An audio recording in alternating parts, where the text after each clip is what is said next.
Hey there guys, welcome back to Camper Vibes. We are in Florida and we will get to where we're staying at in our next video. But today I want to show you a little bit of the preparations that I did to the RV back in Minnesota before we left. So stick around for the generator and the battery install. One thing I wanted to accomplish so that if we do have to do any boondocking is get another battery and put them in parallel. So you got two interstate batteries. They're not the exact same kind because up north Minnesota there's not a lot of options, but they're both interstate deep cycle batteries, and we will run them in parallel, and they're both newer, so it shouldn't be an issue with that. So we're gonna make some jumper cords to go between the two and get it hooked up. So my brother-in-law Brad, future brother-in-law, is a jimmy rigging genius. So we got some cable, and it is equal or greater gauge cable to jump between the batteries, and we put some ends on.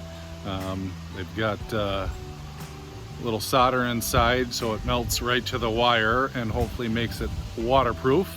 And so we're going to use two of these and jump the two batteries together.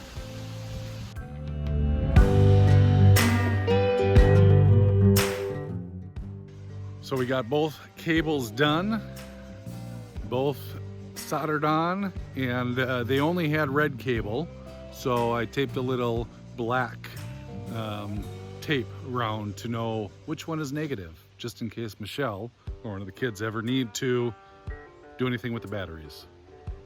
So I've got power off to the rig, and my battery disconnect is down here, so I'm going to flip that and shut the whole rig off. So the rig's got no power. So what you need to do to set it in parallel is attach the positive to one and the ground to another. So there's longer cord for the positive. So I'm going to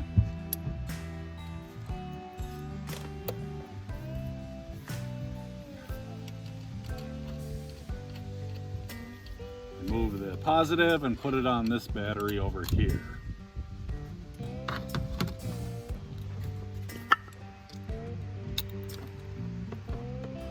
Okay. We're going to take this nice cord that Brad made,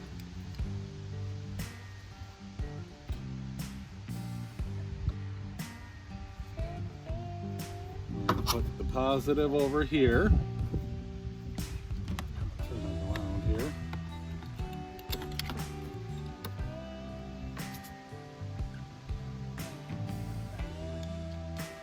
Put this bolt on.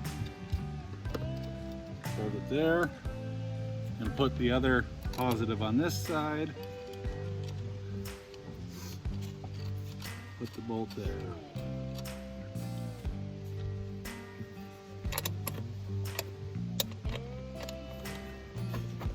This one off.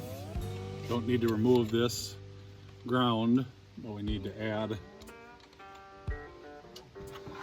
the other cord from, oh, gotta flip it around again.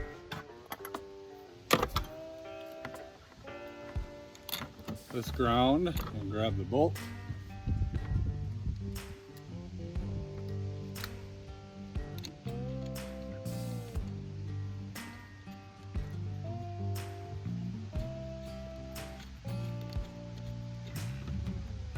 To this ground, like so.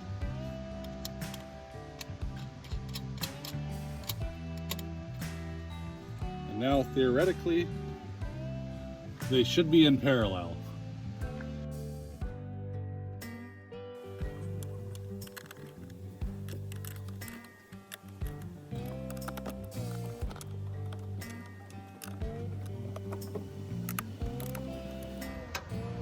Okay, so they're all tightened. Try to get these cords down in here.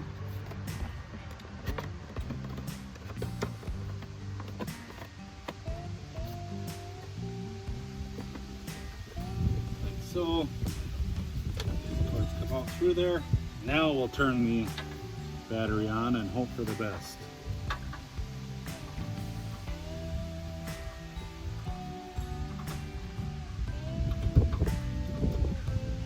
Tough to see. I should have taken off the propane. There we go.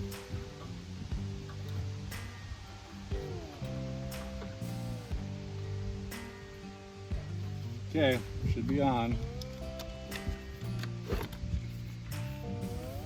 Go check the trailer.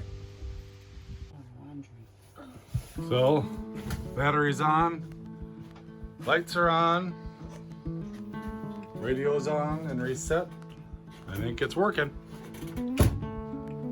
So now that we got the batteries done, we're going to make a grounding rod for the generator.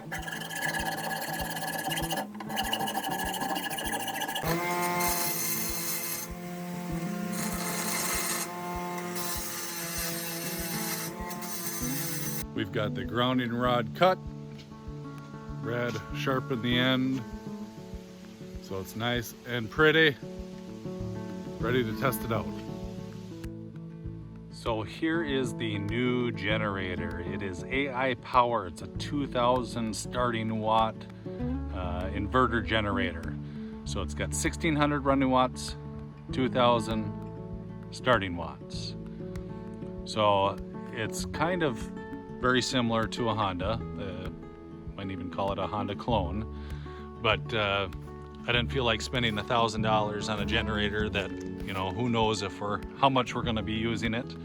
But the reason why I went with this is it is a lot quieter than one of the bigger, even open frame generators, inverter generators. Decibel wise, it is 58 decibels at 25% load. And then also it can be paralleled. So right here you can do the parallel, so in the future if we like this and it works well, get another one and parallel them together so that we can run everything in our trailer. So here's the grounding rod that we, by we I mean Brad, did, along with our cable, and we have put in the required 12.8 ounces of oil. You basically open this and the oil, you pour it in right down there. Came with a little funnel. We ran it last night for a little bit, shut it off, let it cool down, ran it again, and then this morning came out, ran it, started right up. So now we've got it over by the trailer, and we're gonna see how it does with some power. So this did come with a little 30 amp adapter that you can plug in right here. It does have a 120 volt outlet and then two USB. It does have the low idle mode. And yeah, let's get it started and see how it powers the trailer. So to start this, you turn this from stop to start choke. As soon as it starts, you flip it over to run. It does not have electric start, it's just a full start, which is perfectly fine because it pretty much starts right up.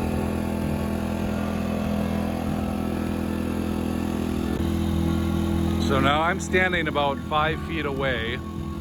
I don't think it's that loud. You could pretty much have a conversation, and it's not on low idle mode whatsoever. It's running full steam ahead. Letting it warm up before I hook up the trailer. So I've got the adapter on here, and I do have the fridge set to gas in the rig. So let's see how this works.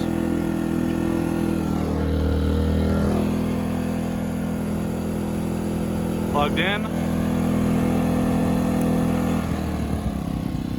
We'll flip it to low idle. Now I'm standing about the same 5 feet away. There's really not a whole lot on in the rig right now, but we will go turn some stuff on. So I'm out by the generator now. I got Michelle inside. and she's gonna turn on the microwave. Go ahead, hon. We'll hear how this kicks up. So I'm, yeah, you know, 4 feet from it. Hopefully you can hear me fine.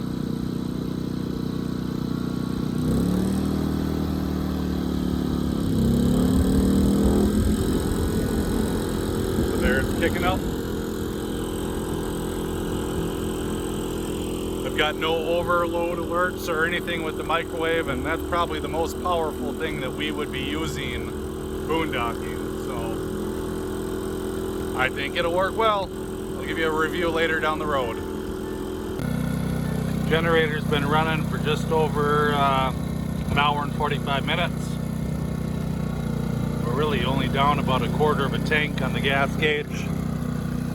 So I think we're going to call it a successful test run and plug back in. So as you can tell, I was really excited about the generator and its capabilities when we were stationary parked at Brad and Tammy's house. Once we got it on the road and used it at a few rest areas, with that microwave running for anything longer than 15-20 seconds, it would overload and shut the generator down. So like in the mornings when you have to warm up your cup of coffee after it's been sitting for a little bit, it would just kill the generator. The noise, it wasn't that loud, but not as quiet as I thought it would be, especially when we used it at night for about an hour at the Walmart parking lot. It was just not everything that we thought it would be, like our Pulsar that we had before with the Cougar when we started this adventure. So I ended up returning it to Amazon. We are going to look for that Pulsar that we had before, something that has 4,000 watts just right from the get-go. So not saying it's a terrible generator, but it's not the greatest and didn't work for our big rig. So that's all I got for you guys today. Hope you enjoyed our video. Make sure you subscribe, give it a thumbs up, and we will talk to you next week. Those are all vultures or something. It might be kind of tough to see.